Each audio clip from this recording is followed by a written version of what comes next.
बिहार में एक नई पार्टी के तौर पर और कम समय में पार्टी बनाकर बिहार विधानसभा में होने वाले सभी उपचुनाव पर जनसुराज ने अपना प्रत्याशी उतार दिया है। बिहार में बेलागंज, इमामगंज, तरारी और रामगढ़ विधानसभा में उपचुनाव होने वाले हैं और यह सभी विधानसभा के पूर्व विधायक वर्तमान में सांसद बन चुके हैं, जिसके चलते यह चारों सीट खाली हुई थी, जिस पर 13 नवंबर को मतदान होना है और 23 नवंबर को मतगणना होना है। ऐसे में बात करें तो आज जनसुराज के प्रत्याशी सुशील कुमार कुशवाहा ने मोहनिया अनुमंडल कार्यालय में अपना पर्चा भर दिया है, जिसमें हजारों की संख्या में ढोल नगाड़े के साथ कार्यकर्ता जुटे हुए थे। अगर बात करें सुशील कुमार कुशवाहा की तो यह बक्सर लोकसभा सीट से 2019 में बसपा की टिकट से लोकसभा चुनाव लड़ चुके हैं और उसे लोकसभा चुनाव में यह 1 लाख से अधिक वोट लाए थे। आज पर्चा भरने की आखिरी तारीख थी, जिसमें प्रत्याशी सुशील कुमार कुशवाहा ने जनसुराज के कार्यवाहक अध्यक्ष मनोज भारती के मौजूदगी में पर्चा भरा। जनसुराज पहली बार बिहार में विधानसभा चुनाव लड़ने जा रहा है, जिसे लेकर वह अपनी कमर कस चुका है। वहीं मीडिया से बातचीत के दौरान प्रत्याशी सुशील कुमार कुशवाहा ने बताया कि हम लोग भारी मतों से उपचुनाव जीत रहे हैं। जनसुराज के सामने सभी प्रत्याशी हार रहे हैं। रामगढ़ की जनता ने इस बार ठान लिया है कि बदलाव लाना जरूरी है।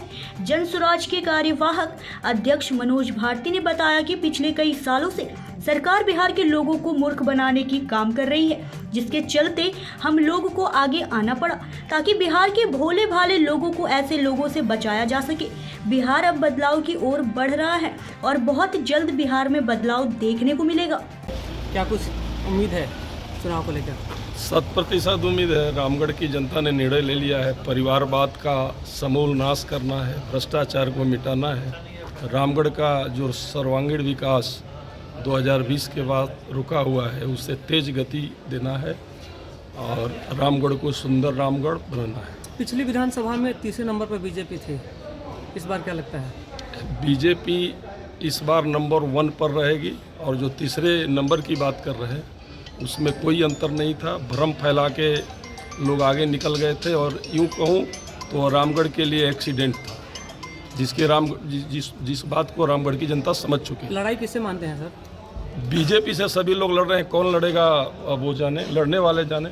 सांसद सुधाकर सिंह कह रहे हैं कि ईडी सीबीआई बीजेपी विधायक के घर के बाहर खड़ी है, जिसका खानदान का रोम रोम भ्रष्टाचार में डूबा हो। मेरा चुनौती है कि अगर सुई के नोक भर भी हमारे ऊपर भ्रष्टाचार का दाग लगेगा तो मैं सामाजिक जीवन से, राजनीतिक जीवन से संन्यास ले लूँगा। उनका पूरा का पूरा खानदान, उनके खानदान में एक भी व्यक्ति नहीं है जो भ्रष्टाचार में आकंठ न डूबा हो। मैं नहीं कहता, आप निकाल लीजिए पटना उच्चतम न्यायालय का अफिडेविट, शपथ पत्र उनके द्वारा दिया हो। कहाँ से संपत्ति आई? सब भ्रष्टाचारी, चोर मचाए शोर। भारतीय जनता पार्टी का कार्यकर्ता किसी भी कीमत पर भ्रष्टाचारी नहीं हो सकता, इस बात की मैं गारंटी। मुद्दा क्या होगा सर इस बार रामगढ़ में? मैं बता तो दिया आपको, रामगढ़ का सर्वांगीण विकास और हो रहा विकास, बन रहा नया भारत मोदी जी के नेतृत्व में। हाँ, रामगढ़ का मेरा पहला मुद्दा परिवारवाद को ख़त्म करना और शिक्षा स्वास्थ्य को लाना। अपनी लड़ाई किससे मान रहे हैं आप? हमारी किसी से कोई लड़ाई नहीं है। मैं रामगढ़ को हर हाल में जीतूंगा, अपने नेता और जन स्वराज के हमारे जितने भी सामान्य कार्यकर्ता हैं उनके बल पर। विकास का मुद्दा क्या है आपकी? विकास के मुद्दा इस जितने भी हमारे लोग हैं जो पूरे प्रदेश में जा के भुखमरी का शिकार होते हैं और तमाम लोग उनको टॉर्चर करते हैं, जैसा कि आप जानते हैं। यह पूरा पहला मुद्दा होगा। उस पलायन को हर हाल में हम लोग रोकने की कोशिश करेंगे। वोट बहिष्कार का भी मामला कई जगहों पे आ रहा है। यह तो पहला वोट बहिष्कार हुआ है, मुझे पता है, मैं वहाँ जाऊँगा भी। रामगढ़ की जनता जितने भी प्रतिनिधियों को बनाया, उन प्रतिनिधियों से ऑलरेडी वो उब चुका है। उन्हें नया एक विजन और नया एक नेता की तलाश है और मैं कोशिश करूँगा कि उसकी भरपाई करूँगा। अपनी जीत की कितनी दावा कर रहे हैं आप? 100%। ठीक।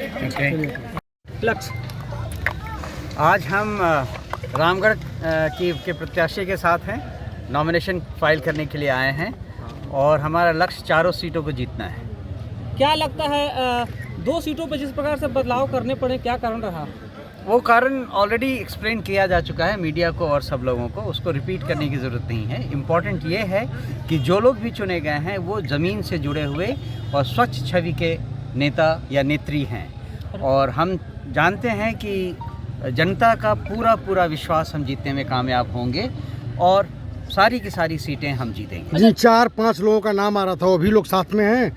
हाँ, सब लोग साथ में हैं, सब लोग हम लोग साथ में ही रैली में आए हैं, सब लोग साथ में हैं। रामगढ़ में जैसा कि हर बार देखा गया कि सामने से त्रिकोणीय मुकाबला रहा, इस बार जनसुराज भी सामने से लड़ रहा है जी। कितना टक्कर देगा और किससे लड़ाई है? हमारी टक्कर किसी से नहीं है, जैसा हमारे उम्मीदवार साहब ने बताया है, हमारी लड़ाई किसी से नहीं है। हम जानते हैं कि हम जीतने वाले हैं क्योंकि जनता हमारे साथ है।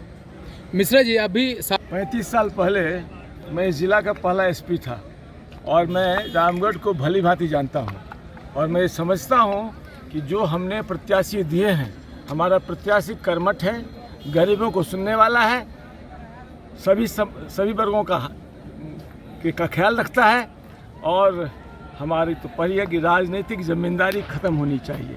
35 वर्षों की राजनीतिक जिम्मेदारी ख़त्म होनी चाहिए। विकास का ढोंग के आड़ में आज भी दुर्गावती पर कई जगह पुल के लिए लोग वोट बहिष्कार कर रहे हैं, किसी ने देखा नहीं।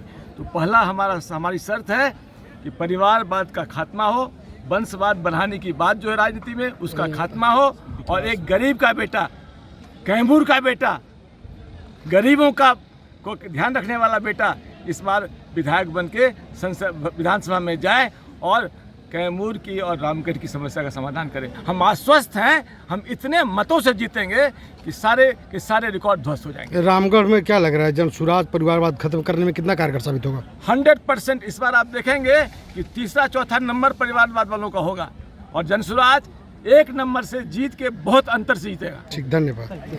कैमूर से ब्रजेश दुबे की रिपोर्ट।